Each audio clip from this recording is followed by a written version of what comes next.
সংকেত দেখ, রব্বুল আলামিনের কাছে চেয়ে তো দেখেন। আপনি বান্দার কাছে যাবেন, রাতে যাবেন, আপনাকে দূর দূর করে তাড়িয়ে দিবে। এত রাতে কেন আসছো, পড়ে আসো।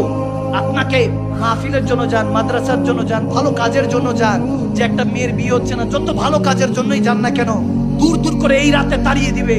যে কোনো বান্দা আপনি চাইলে বান্দা তখন নারাজ হয়। আর আমার নবী বলতেছেন আল্লাহ নারাজ হয় যে বান্দা আমার কাছে চায় না কেন। আল্লাহ নারাজ হয় বান্দা আমার কাছে চায় না কেন। আমি দেওয়ার জন্য বসে আছি, বান্দা তুই নেওয়ার জন্য নিবি না, চাইবি না। আর আমার রব তিনি তো ইংরেজি ভাষায় চান, আপনি ফার্সি ভাষায়, আরবি ভাষায়, বাংলা ভাষায়, চট্টগ্রাম, কুমিল্লা, সিলেট, 63 জেলা, 64 জেলার যে কোনো এক ভাষায় চান। আপনি যে কোনো ভাষায়, চাইনিজ ভাষায় চান, যে কোনো আল্লাহর যে কোনো বান্দার এই দুনিয়াতে, আল্লাহর দুনিয়াতে যত ভাষা আল্লাহ রেখেছেন, যে কোনো ভাষায় চান। আরে তিনি তো এমন মালিক, কবির কবিতায় চান, কাজী নজরুল ইসলামের গীতে চান, আল্লামা রুমির কালামে চান, আল্লামা ইকবালের কালামে চান, আলা হাজরাতের কাসিদাতে চান। মালিক ও খালিকের কাছে কান্না করে বলুন, তাহাজ্জুদে উঠে বলুন, তিনি তো এমন মালিক। আমার নবী বলেন তিনি তো এমন খালিক ও মালিক যার জুবান নাই তার কথা শুনে। বান্দা তোর জুবান আছে, তুই চাইতে পারিস নাই এখনো। নবীকে চান, আপনি তাহাজ্জুদে উঠেন, মিলাদ পড়েন, তাহাজ্জুদের নামাজ পড়েন, রব্বে করিমের কাছে বলেন ওগো আল্লাহ আমার দিকে নয়, তোমার প্যারা নবী 63 বছরে এক একটি সেজদার দিকে তাকিয়ে আমাকে তোমার বান্দা হিসেবে কবুল করো।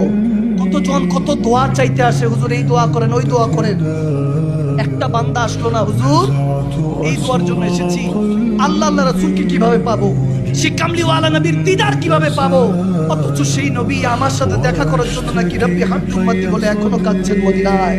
সেই নবী আপনার সাথে খাবে দেখা দিবে, স্বপ্নে দেখা দিবে, আপনার সিনা মদিনার আয়না হয়ে যাবে। আপনি সেজদা দিতে দেরি হবে না, রব্বে করিম 70,000 পর্দা সরিয়ে দিবে। আসসালাতু মিরাজুল মুমিনিন, ওই নামাজ বান্দা আপনার জন্য মেরাজ হয়ে যাবে। আপনি আল্লাহ তাবারক ওয়া তাআলা দিদার পেয়ে যাবেন। সুবহানাল্লাহ।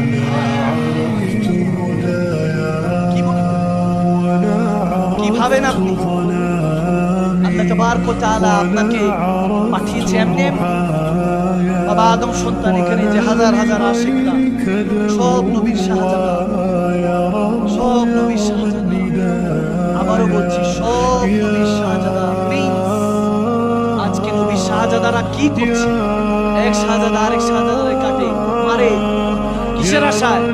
রাজনীতির জন্য, খেলোয়াড়ের প্লেয়ারের জন্য, খেলার প্লেয়ার থেকে শুরু করে ধর্মের জন্য কাটে, তাবলীগের নামে কাটে, আল্লাহ রাসূলের ইসলামের নামে কাটে। ভয় করুন, সেই সুবে কিয়ামতের কথা স্মরণ করুন। অন্তত সেটার ব্যাপারে যদি না আসে, কবরের কথা স্মরণ করুন।